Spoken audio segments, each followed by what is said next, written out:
Hello and welcome back. In a previous video we installed EdgeLedger with just a few command lines and the README file. Now, with the installer script, it's just the launch of a single script on Linux or Mac, and one-click PowerShell script in Windows. Make sure you already have Docker Desktop installed and your credentials are ready to go.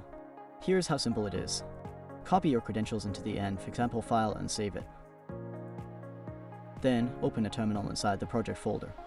Now you just run the command /installer linux-sh.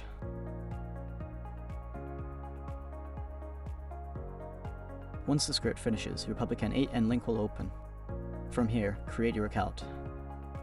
If you'd like to activate the full features, just follow the instructions provided here. Head to the Credentials section and open Notion. Copy the variable from the README file. Paste it as an expression into the internal integration secret and save.